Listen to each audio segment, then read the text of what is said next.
everyone, welcome to my podcast, Travels My Lifestyle by me, your professional tourist. And today we're on episode 7, baby. Yes, 7 is a very good number because that means I've done 7 episodes. That means I've edited 7 of these motherfuckers, and these things are not easy to edit. So we are celebrating that y'all have been rocking with me for 7 whole episodes. Y'all been rocking with me for well over 2 hours. Yes. Give me 2 hours of your life. I'll take it. But anyway, I know y'all heard that Fenty is in Target. Y'all, I am excited. And this is coming from a girl. No, I don't usually wear makeup, so I don't use her makeup for the most part. I have a whole bunch of her lipsticks that I got as a gift. I have the lotion. I love the lotion. I have her body glimmer. So while y'all was celebrating Riri going to Target, I caught that 25% off sale that she had because she ain't gonna have that in Target. I tell you that. So I caught that and I went ahead and got all of the facial stuff that I've ever wanted because I had to. So we're gonna open that up because your girl is always trying to keep her skin flawless while she's traveling.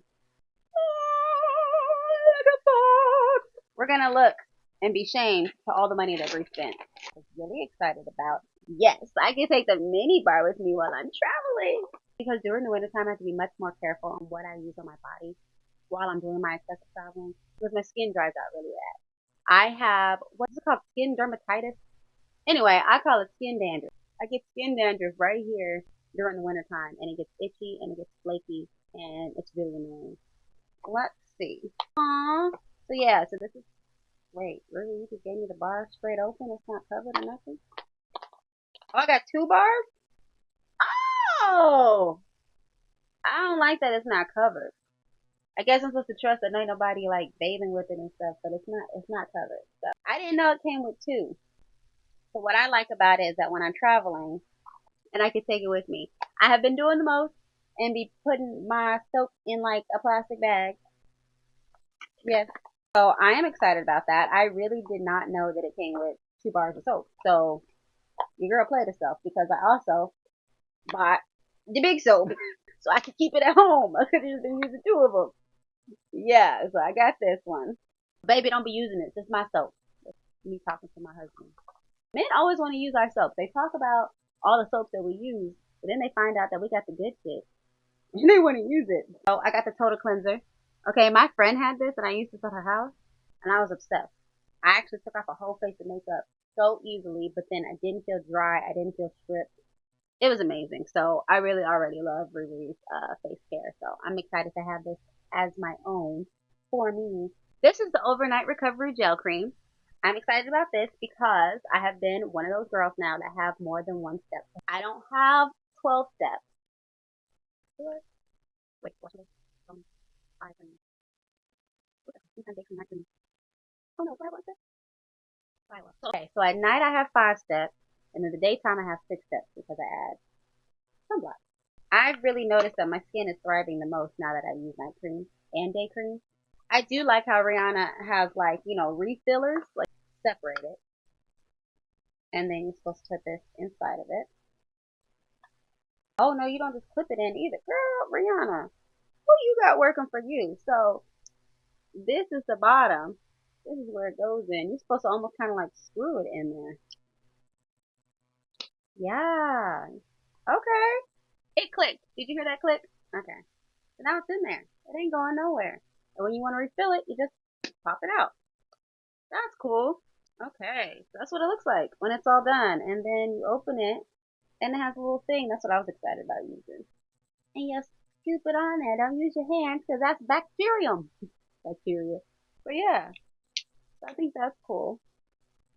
Oh, this is the soap dish. So I got the soap dish for the big one.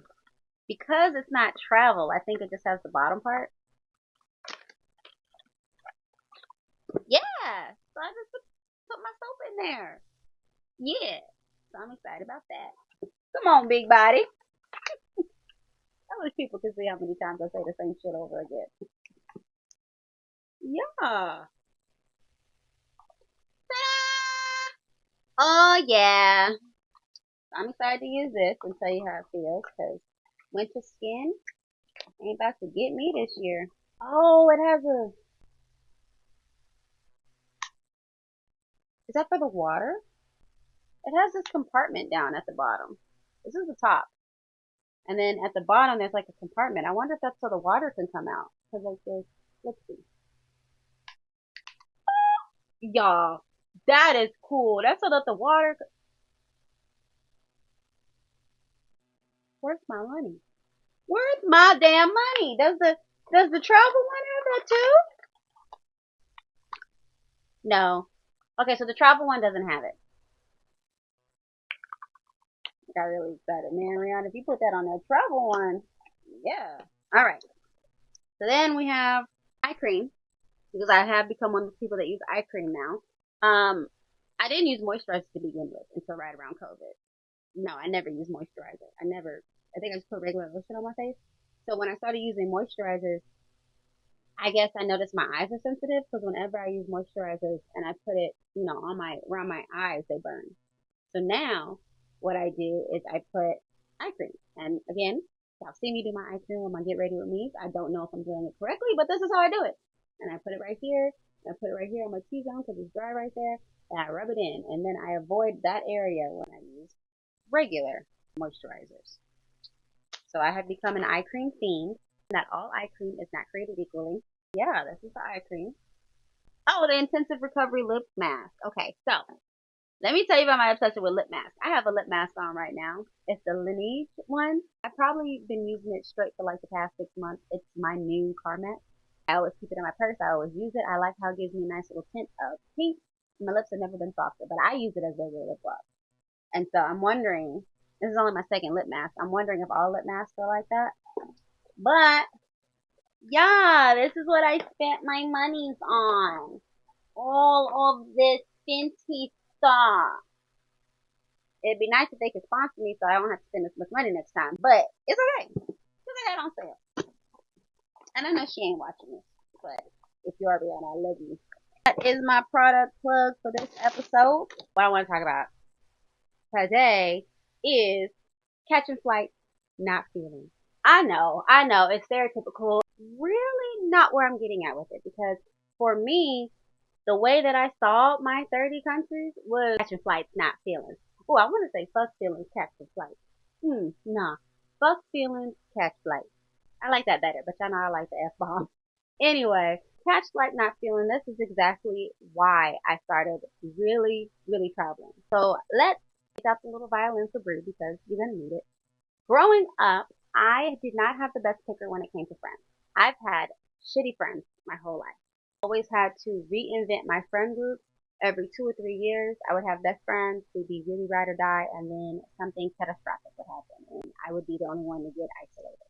So that was my life all through grade school, all through junior high, all through high school.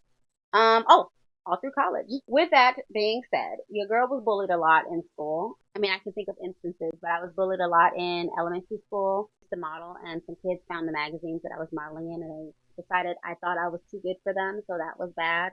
I also started puberty earlier than most people, so I had boobs before everybody else had boobs, even though they weren't even big. But I had boobs before everybody else had boobs. That caused some unwarranted attention. Guys were giving me attention that I didn't want attention from, and the girls were mad that no, I didn't want any of them. So that was something that happened to me, fourth through sixth grade, and just like people just being really shitty. People just being really shitty. There's no other way to explain it. Just people being really shitty. It didn't really help with the fact that, no one ever believes in things that I say. I noticed at a young age that whenever I complained about something, no one cared. Like, my feelings aren't valid because, hell, I can give you an example. I had a boyfriend and he was a shitty boyfriend. Yeah, he was shitty. And he cheated on me. Everyone seemed to know about it. I won't say he was abusive, but he was verbally abusive. He was a shitty boyfriend. But it was my first real boyfriend. When I would talk and confide in people about it, it was just like, oh, that's how boys are, or oh, I don't think he meant it like that, or like doing that. So I thought growing up that that was okay. Even when I talked to like adults, it was like they were just riding so hard for him no matter what I told them. It's like they found a way to make it okay. So many people that I knew from like junior high and high school that when they hear me talk about my life when they knew me back then, they're shocked because they're like, Bree, I thought you were, no, I wasn't fine, but no one ever asked. I've been a person, I heard I'm a, what is it called? fully functioning high stressor person or something like that. I just stress really good under fucking pressure. I was always that friend to ask people how they're feeling. I was always that person to try to help people out. I was always that person, the problem solver. People would come to talk to me to talk about their problems. And I actually realized that I've been stressed like my whole fucking life, but that's a whole new thing. And I thought I was going to be a therapist when I got older until I found out, that therapy is a lot of schooling and Brie ain't doing that. That was my role in people's lives, but I never had a lot of people that I could lean on and talk to. The way that I move throughout life, I have to separate people into categories, and that's just how I protect myself. I'm growing up now and learning, there's work people. Okay, I had to stop saying friends. There's work people, there's associates, there's actual friends, there's like family. You can say best friends if you want, because I do. But there has to be like tiers to this shit because I'm not giving everybody the same energy anymore. I just can't. I just can't. I stayed in a lot of my relationships, friend relationships, way past their expiration date to where now it's a blow up and it could have just been a nice little separation. Let's talk about making friends during travels. I don't really make friends during travels. I make associates. If any of you are watching this, hey, but you're someone that I've met in a hostel, you're someone I've met on a trip, you're someone that we share Instagram lives with, but we don't ever talk. Like, we don't ever see each other, right? That's okay. Everyone doesn't have to be a friend. You can have associates. You can have work colleagues. You can have people that you bond in for certain times. Like, do you remember in school and you had like friends you talked to in that class? You may have not talked to them any other time, but in that class, that was your bestie. Okay, that's the same concept. A lot of us are delusional, and I was one of those people where you think you're going to get older and you think it's going to change. But it doesn't, because if people never realize the shit that they're doing, they're still going to be shitty people. It's just what it is. I had to stop going out of my way for people. That's how I love. And I was a person, it took me a long time to realize that everybody gonna love the way that you love. And because of that, I have to start realizing who is loving me back, how they're loving me back, and do I accept that? You don't have to accept the way that people treat you. You can talk to them about it. Talking, not getting upset, not blowing up, like having a real conversation. And growing up, anytime I had a problem with any of my friends, I would talk to them. It would always be very much so gaslighting now that I know what gaslighting is. Very much so like, well, I'm sorry you feel like that, but too bad. Or it would always end up with, because I spoke up on like not being treated right, we're no longer friends. Like they decided to break up with me. So I don't have any friends anymore. So it wasn't until my best friend Chanel, I learned that you can have conflicts within a friendship as long as you're respectful to each other and you come to a solution. There was a time in our friendship where I talked to her about something that was bothering me. And I'm used to any time that I finally decide to talk to somebody and tell them how I'm feeling, that we just not gonna be friends no more. So when I talked to her, I'm sorry, I'm laughing, but it's not funny. When I talked to her, she apologized, set the record straight. She told me, like, this is actually what's going on. Like, I'm sorry that I made you feel like that. Like, I made you feel like that. But you're important in my life, blah, blah, blah, blah, blah. Like, that's the gist of what she said to me. And I was like, okay, fine. And then, like, that was it. I thought we weren't friends anymore. Because that's how conversations would go. That I thought we weren't friends anymore. And then she was calling me and texting me, and I was ignoring her. And one day she was just like, why are you not talking to me? And I was like, I thought we weren't friends anymore. I thought, I mean, that's what usually happens with me. I thought that was it. I thought that was like my closure. I just get it out. That's what I would do. I would talk to people and really tell them like what was bothering me, knowing that we weren't gonna be friends anymore, and that was just my closure. That's fucked up, right? But that's literally how it went. I was just dealing with fucking crazy people.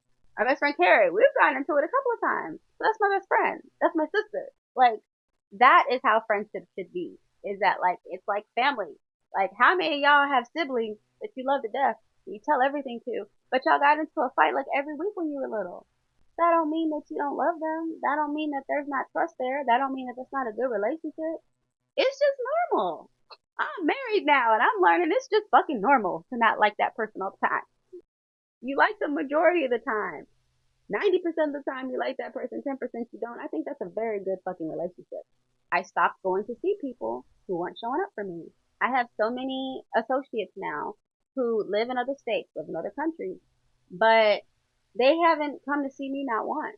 They haven't come down to Dallas. They haven't seen my new house. When they come to Dallas, they don't tell me. And it's like, stop going out of my way for people like that. So with me traveling, a lot of my traveling stopped because I don't have time for that. When I first started traveling, again, I didn't have a big friend group. And so like when it came to traveling, I was used to traveling by myself. So when I did find people that did want to do stuff with me, it was very exciting. And it was very much so like I would just tag along on whatever they were doing. I was definitely a person who would say yes to almost any trip. That was great. Everywhere that I went for the most part was with a group of people or like, people that I no longer even consider friends anymore. And those memories are amazing and those destinations are amazing. But, that was one era of my life. And that was really the era where I feel like where I wasn't very confident. I didn't know who I wanted to be. I didn't know what I wanted my life to look like. I was just trying to enjoy the life because I was so restricted. Again, with the shitty friendships, with not having those experiences that other people had, with, being a track athlete, like, I never really had a real spring break or anything like that. So it was the first thing I did when I graduated is I went on a grown up spring break.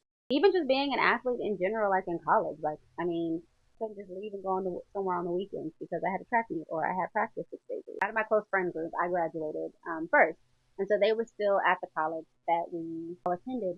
And so I had to find a way to build a life without them. And that is when, I added travel into it. Definitely used traveling to avoid my feelings. Because I didn't have a lot of strong connections, it was really easy for me to leave. Like, it was like, if I only fucking with like 2 or 3 people, that's only 2 or 3 birthdays that I gotta be around for. If I'm only really hanging out with my family only, then I know when they're gonna do stuff. They're gonna hit me up all the time. So I had a lot of downtime where I could just, I'm going here, I'm going here, I'm going here. Like, y'all, I was in Miami and Vegas, I don't know how many times throughout the year. But now, as an adult, as a married woman, with my parents getting older, with having a home base, having a house that I live in, having a dog, having a husband, having just friends that I want to be around, like actually wanting to be at home, it's harder for me to travel the way that I used to. Especially because when I used to travel, I didn't have a schedule. So now I have to arrange travel around this whole life that I've built. And oh, it's so hard.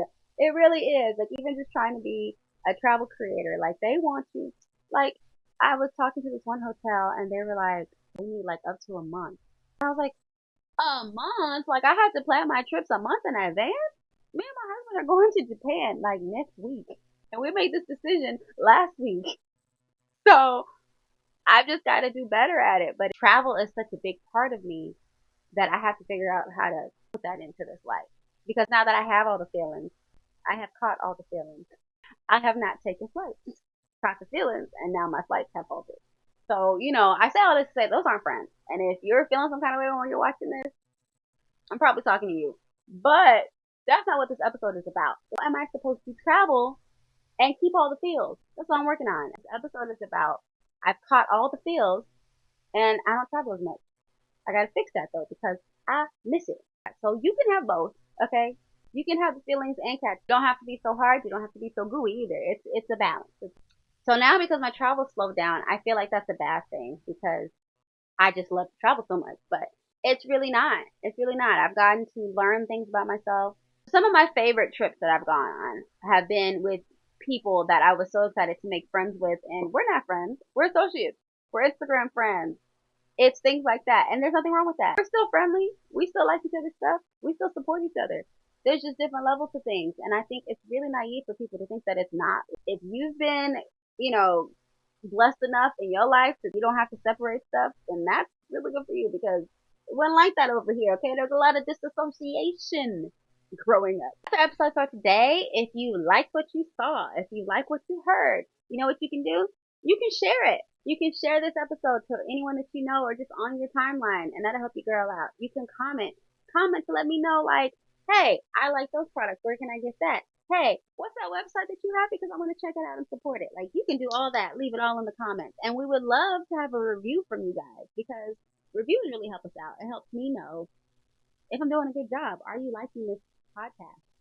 Y'all don't tell me that. So, yeah, leave a review for me, too. That's something new. Love if you would like it and subscribe, whether you're watching it on Apple, Google, iHeartRadio, Amazon, YouTube, Spotify, any of that. That'll really help us out. So if there's anyone out there who wants to do a sponsored ad, some products, something like that, make sure that you email us. The email is going to be in our bio. We'll talk about how we'll set that up. So again, I'm Briony your professional tourist, and this is Travel is My Lifestyle. I hope you had a great time. Bye. So my podcasts are about, that means y'all been rocking with me for a lot of minutes, a lot of hours. So there are eras in our life that we overcome. And I like to say the word overcome because some eras need to be overcome and left the fuck back there. There, you saw all down my throat. Let's do this again. You want what I have. My feelings aren't valid because you just think that my life is so easy. We have different eras in our life, not just travel. If any of y'all are watching this, hey, it's just, oh, I'm hungry. Did you hear my stomach? Let's start over. But anyway, let's see if this mic works.